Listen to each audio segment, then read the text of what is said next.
GameBreakers is home to everything esports and basketball. Let's break the game. Welcome to the GameBreakers. My name's David Finley, and this is my co-host Cam. What's up, guys? I hope you guys had an amazing Christmas break. It's great to be back here in the new year. Had a great holidays. A little bit too much food, but we'll get into that later.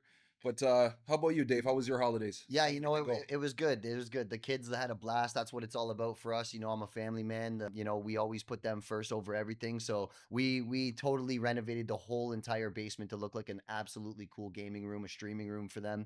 My 11-year-old is unreal in Fortnite. He just absolutely loves that game. You've seen him play. I've seen him play. Both of them are phenomenal. Yeah. And I can't wait to shoot some footage on this gaming room. You guys did an unreal job. Yeah, man. The clouds on the ceiling, everything, the lights, everything's so good. Top tier. I'm super stoked. Yeah, for sure. And that's what it's all about for the holidays for us. Of course, the food was good. New Year's was a blast. Me and the wife just stayed home with the kids and smacked some pots and pans around after, and it was fun. They had a blast. So right on. It was good. Right on, man. Everybody at home, I hope you guys had an amazing holiday as well. Thank you for watching our second episode. Let's dive into it, man. There's a lot of hot topics around the basketball world right now. And, one of the biggest things that I've seen being talked about is the viewership in the NBA, man. Like, what's going on for the past few years with the NBA? What do you think it could be? That's a big story. It is. And I think there's a number of different variables. In my opinion, one of the things that they need to do is they need to ease up on the load management, because you have a lot of hardworking families, blue collar guys, save up money to come watch their favorite player play, surprise their kids. Yep. And then you're sitting out because you need rest and you're making 20 times what the population is making. People aren't going to be okay with that. So that's one major point. Yeah, and I think it might have a lot to do with how they're glorifying the older players still these days. Like LeBron, Curry. These guys are still getting all the attention when they should be focusing and switching their attention and glorifying the younger guys that are coming up, Tatum's and Shea, and the guys that are really putting in the work that they need to build a legacy off. It's true. It's true, because if you look at the league this year, they're kind of relying on the older guys. Yeah. Like if you look at the Olympics, for example, I think LeBron and Curry did an unreal job. Yep. But that's the opportunity to get Tatum in there and some of the younger guys to come in there and step up to the plate so that they can pass the torch to them. Yeah, even if you look at the major games this year, majority of the games, big games, are being shown by the Lakers and the Warriors. You don't really see too many OKC games. And Shea's one of the best players in the league right now. Yeah. And not glorifying these guys. Like, where's the league going to go in like 20 years? You know what I mean? Who's going to be the face of the league in 20 years from now? They have to think about that. I know they're feeling good. They're feeling themselves. They signed a huge, the biggest media deal in NBA history, $78 billion. Yeah, billion, sorry. $78 billion. But you still have to look at the future, and you have to look at who could be the new face of the league. Yeah. And that's what's going to take the league into the future as well, or else I can still see the decline being steady. I think it's going to get worse and worse. And we don't really like to bring this into sports, but the politics that they've been talking about lately in the league, with Popovich and with Kerr and a few others talking about the politics, we stay out of that. I think sports is a place where you should be able to just have camaraderie and get away from all that noise. And now they're bringing it in the league. I don't think it's smart. I agree with you 100% on that. I think back in the day, the only news outlet you really had was the major networks, but now these guys all have social media followings, millions of followers. If you have something to say or you feel passionate about something, put it in the media. Don't bring that onto the broadcast. Yeah, do it on your own platform or something, so they can put it on you and not the NBA. And another really, really big thing that definitely contributes to that is people don't really respect Adam Silver. He's not the same guy that David Stern was. Yeah. David Stern had a lot of authority and a lot of respect in the league. Look at what the league was. Look at where it was in 2014 when he took over, right? And look at where it is now. It's been a steady decrease, 48% viewership and decrease, and 28% just this year. Yeah. So like those are scary numbers, Silver. Like, what are you doing over here, Adam? Like this is the game that we all love, and it's almost like it's deteriorating right in front of our eyes. But I truly believe it's going to take one unicorn moment to change that. A new player, a new team, whatever the case may be. But we're waiting for that unicorn moment for sure.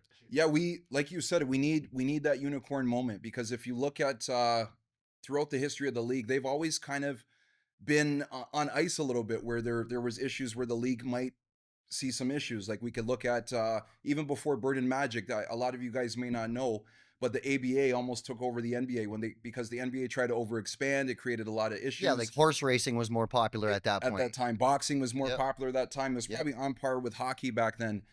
But they had the resurgence, right, with Bird and Magic Johnson, and those guys really helped to resurge the league. And then Michael came along and saved the league. Really, let's be honest. Then you had guys like LeBron, who was drafted, and then you had Curry later on. But we need that unicorn moment. We need that resurgence, and we need leadership that the league respects. Because right now, it doesn't seem like the league respects Silver the way that they respected Stern. Yeah, you're right. You know, you're absolutely right. And these are some concerning variables that we need to talk about. And I think the league definitely needs to address, because to go down 28% in viewership, you know, it's not just the subscriptions that everybody has to pay for. You know what I mean? Because now everybody's got to pay for Peacock or for Netflix Sports or for Prime Sports, whatever the case is. I think that has a big part to do with the 28% dip this year. But that's not all it is, man. It's everything else that we're talking about. And Adam Silver really needs to address this stuff. He really does. Yeah. He really does. And I even think making those drastic changes he did with the All-Star game this year was another issue. And I mean, when you have some of your star players coming out and speaking on the fact that they're not happy with the All-Star game, I mean, that's not great marketing. Yeah. So and the All-Star game used to be like my favorite time of the year growing up as a kid. You know, you get to see Vince Carter in the dunk contest, you know, and they glorified that moment. You know, it's like it's kind of like washed out now. It's like nobody even really cares about the All-Star weekend anymore. It's true. Insane. It's true. And I hate to talk a little bit of smack about LeBron, because he was my favorite player after Jordan retired growing up. But the league is always going to look at the leaders of the league to see how they're going to handle the next move. Yeah. And when he started building those super teams, he didn't really set a great example for the next generation. Yep. So whoever that leader is, whoever steps up to the plate, really needs to set the tone for how the league should be ran. And fast. Because we need it in a hurry. And if you because look at LeBron's on his way out. If you look at guys like Anthony Edwards and Jason Tatum, there's some young guys that could really step up to the plate. But let's hope that they do, and they set a great example. And let's hope the media gets behind these future players. Because like I said, we got to pass the torch to someone. Yeah. LeBron's a beast, but he can't play till he's 50. So we got to figure this out. Yeah, and that's what I was going off. Like, LeBron's on his way out. I think, you know, that's another topic that I wanted to cover. Like, is it LeBron's final year? You know, like the ankle injury, the air balls and the missed dunks.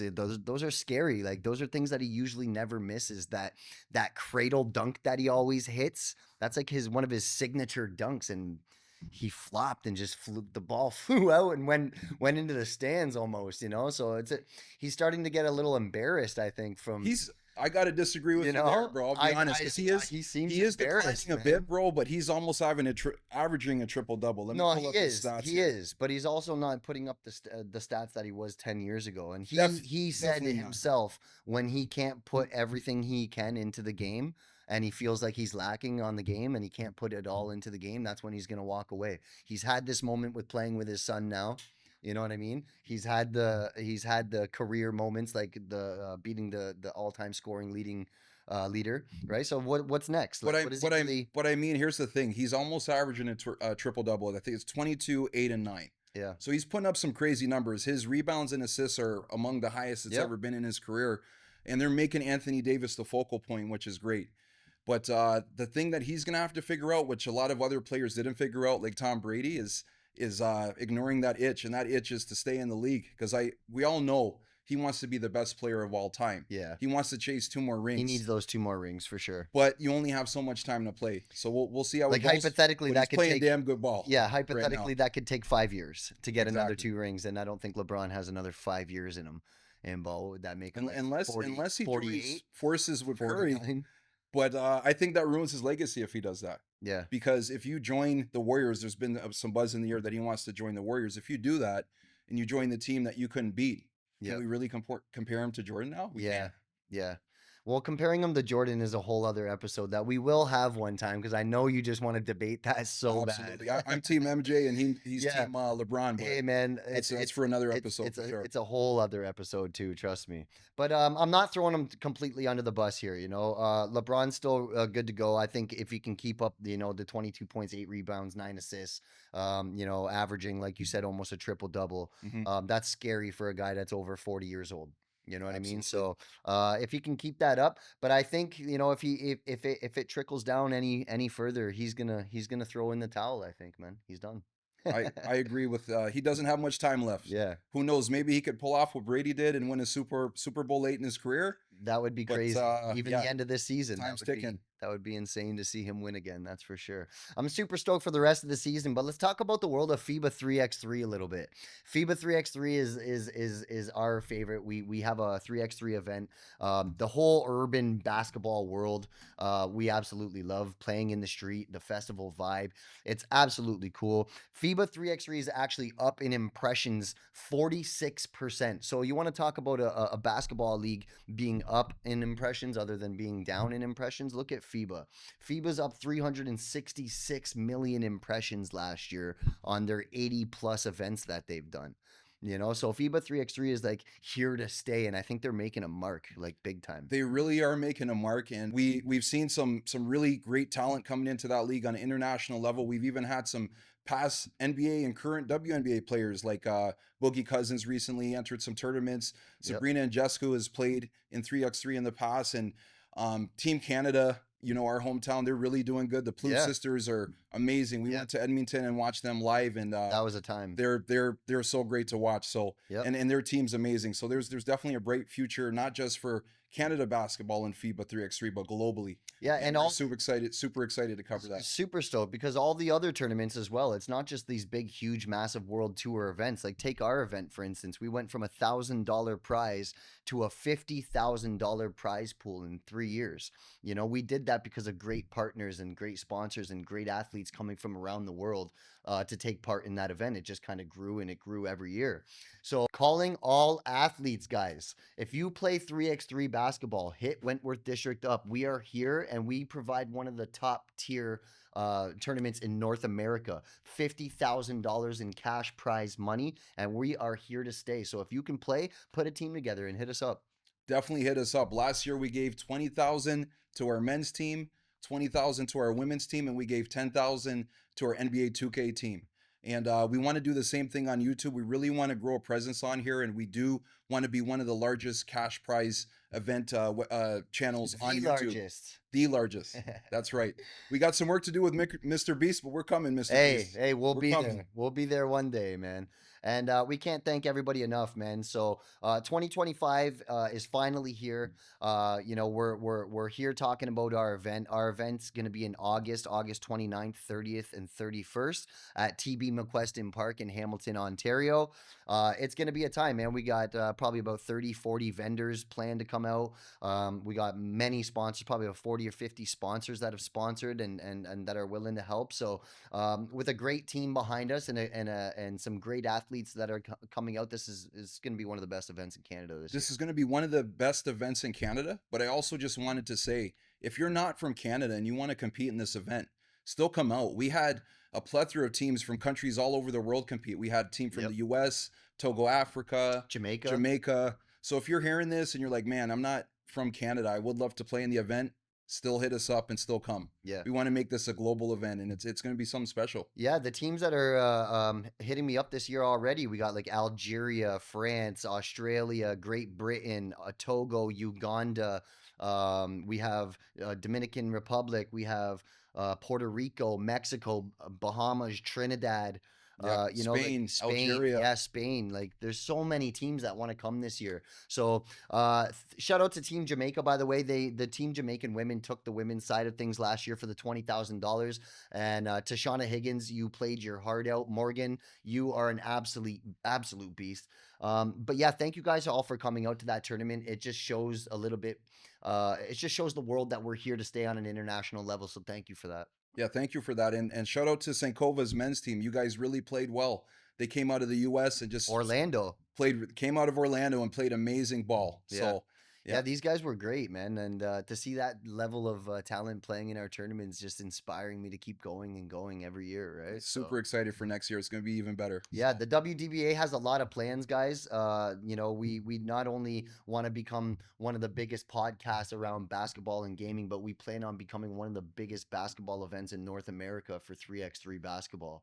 When you bring in international talent, it's just, you got to show up for them. So, we're going to have them all staying in hotels and giving them lunches and breakfasts and treating them like kings and queens, because that's what they are, the kings and queens of this sport. And we really want to showcase that in Hamilton this year. In a big way. Yeah. And we will. Huge way. GameBreakers is home to everything esports and basketball. Let's break the game. Cool, man, and that's awesome. Let's switch it up a little bit here. We love to talk about esports, man. I just had my mind blown this weekend after seeing the final results of the WEC, the World Esports Competition. I was absolutely blown away with these guys and all the work that Ralph Reichart did. Ralph is the CEO of the IEF, the International Esports Federation. And they're the ones that put on that tournament in Saudi Arabia every year. $60 million that they give away in total prize pool money, 22 tournaments. Absolutely insane. They had some big upsets this year. Indonesia didn't make it to the League of Legends finals. And Saudi Arabia just took home the championship for the FIBA featuring Rocket League, which is absolutely Hometown crazy. team. Yeah, they're from Saudi Arabia. So to bring the championship home to Saudi Arabia and keep it in Saudi Arabia is a massive thing for them. And just to see the growth of esports is super, super inspiring and into what we're doing as well. It definitely is really inspiring. What I would like to see, though, is more coverage, especially in this social media world around esports. Because if I were to ask one of the viewers at home, who are the top 10 players? You're right. A lot of guys don't know. So we want to be the guys that really cover esports and really put it on the map. And we got some exciting plans that look forward to talking to you guys about. You would be surprised. You'd be. It's amazing. Like, I can't think of any reason in my head why TSN and ESPN and TNT and all these big stations aren't picking up these big esports tournaments when they're selling out stadiums. Like, they'll announce an esports tournament at the Madison Square Garden. 30 minutes later, it's sold out.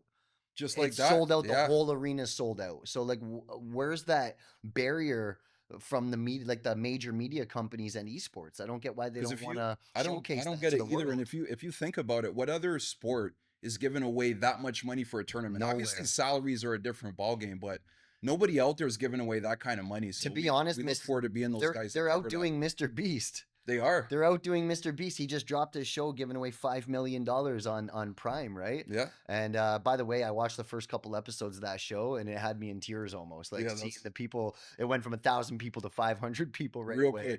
Real quick. It's just crazy. But yeah, they're outdoing guys like Mr. Beast by giving away $60 million for a 2-week tournament. So, which is exciting, and that number is only going to go up. So huge, yeah. Especially when more, like I said, especially when they start getting the media deals, the broadcasting deals, they start getting 70 billion like the NBA does for broadcasting, that kind of stuff. Then it's a wrap. Then it's a wrap. We're talking a couple $100 million tournaments in the future, probably. What do you think is going to be the game, if it doesn't exist already, that's going to take esports to the next level, which would be like the main game that players are? You think it's League of Legends? No, well, yeah. So on the tournament side, for sure, League of Legends is like the biggest income. It's the biggest revenue generator.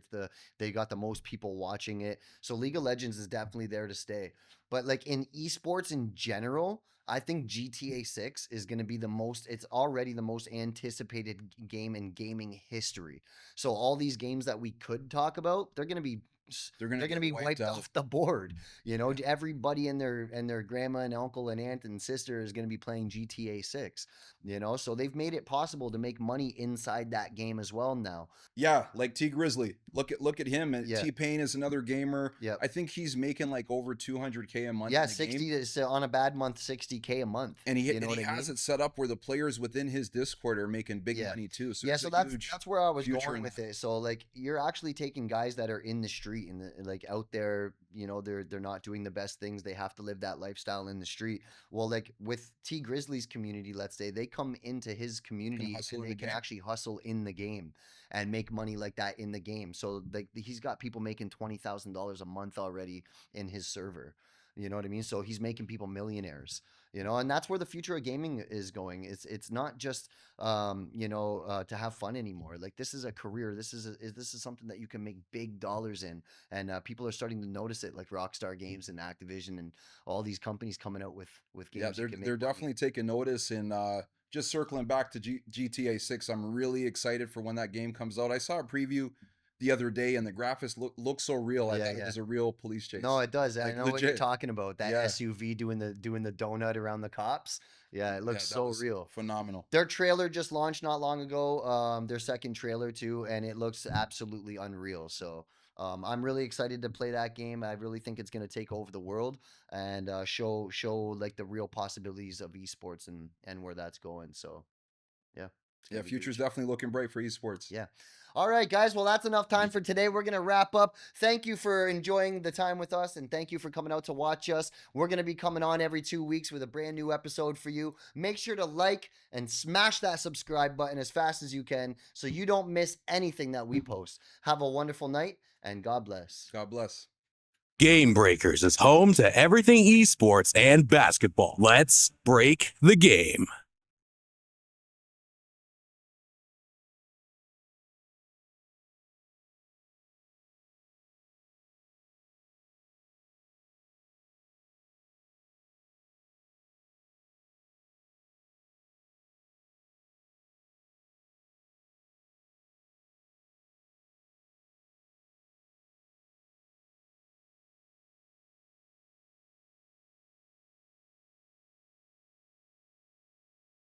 Simple Stair Solutions is a family-run business that changes your staircase forever. We cap existing staircases in luxury vinyl plank so there is less mess, less money, and no more staining. Check out our flush mount vents reinforced with steel, and our new red oak, maple, and hickory staircases stained to match. Contact us today at 905-520-4202.